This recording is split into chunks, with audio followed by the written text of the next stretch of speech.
Halo, bertemu kembali dengan Bu Ina dalam pembelajaran bahas tentang rantai makanan adalah sebuah peristiwa makan dan dimakan antara sesama makhluk hidup dengan urutan-urutan tertentu. Ini adalah contoh dari rantai makanan.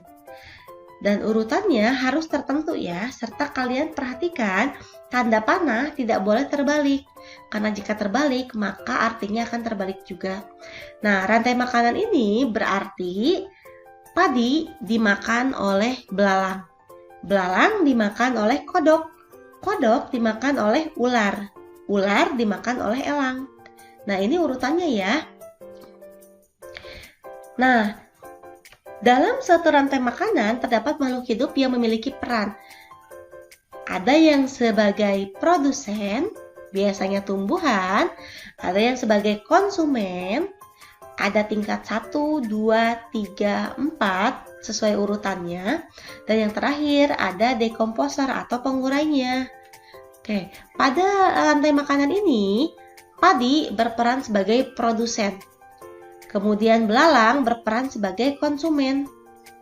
Kodok berperan sebagai konsumen tingkat 2. Ular berperan sebagai konsumen tingkat 3. Dan elang berperan sebagai konsumen tingkat 4. Nah, kalau jaring-jaring makanan apa? Apa bedanya dengan rantai makanan? Ternyata jaring-jaring makanan adalah gabungan dari beberapa rantai makanan yang saling berhubungan dalam suatu ekosistem. Kita lihat ya, ada produsen pada jaring-jaring makanan di atas ya.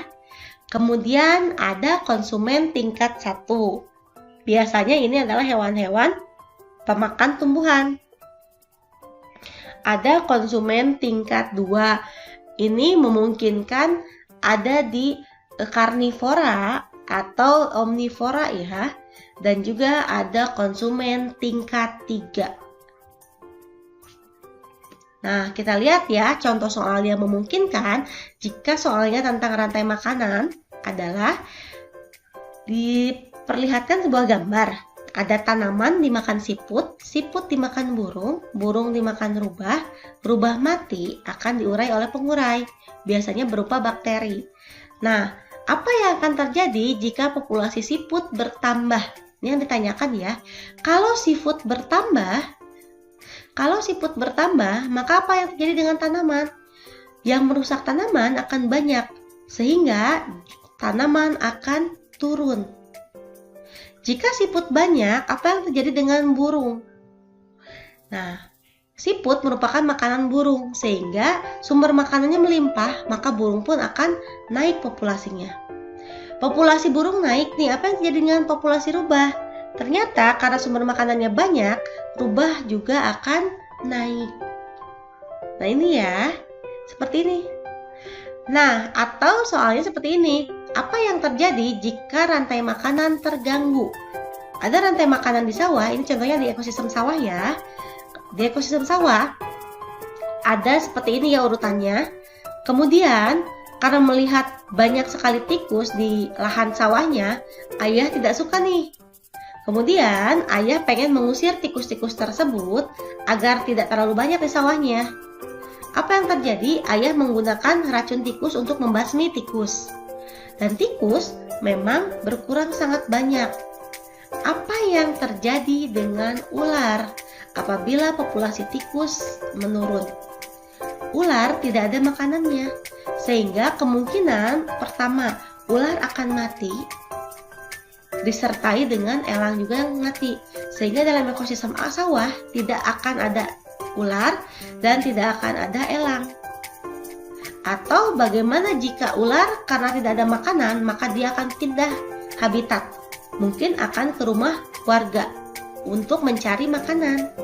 Nah ini ya yang akan terjadi jika keseimbangan ekosistem terganggu. Dan kita tidak akan terlalu aneh jika ada berita-berita seperti ini. Tanaman terong diserang ulat.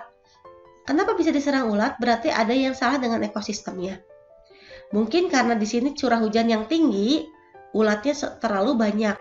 Nah, ternyata kalau ularnya terlalu banyak, apa yang terjadi? Tanaman terong diserang. Petani merugi. Petani nggak mau rugi nih, bagaimana caranya biar ekosistemnya itu seimbang kembali? Jika mau seimbang kembali, maka predator untuk ulat harus dibanyakin. Gimana caranya? Burung dimasukkan ke dalam ekosistem tersebut. Nah, atau wabah ulat bulu semakin meluas. Nah, ulat bulu meluas kenapa? Mungkin karena burung-burung yang sering makan ulat bulu ditangkap oleh manusia, kemudian diperjualbelikan, disimpan di kandang. Sehingga ulat bulu tidak bisa dimakan kembali oleh burung secara alami. Nah, kemudian ada juga tadi yang ular piton masuk ke pemukiman warga. Kenapa? Karena habitatnya, ekosistem di habitatnya rusak, maka dia mencari habitat lain untuk tinggal dan mencari makanan. Oke, seperti itu ya teman-teman ya. Mudah-mudahan bisa dipahami tentang rantai makanan dan jaring-jaring makanan. Jagalah keseimbangan ekosistem dengan melestarikan hewan dan tumbuhan sesuai habitatnya. Kita akhiri. Assalamualaikum warahmatullahi wabarakatuh.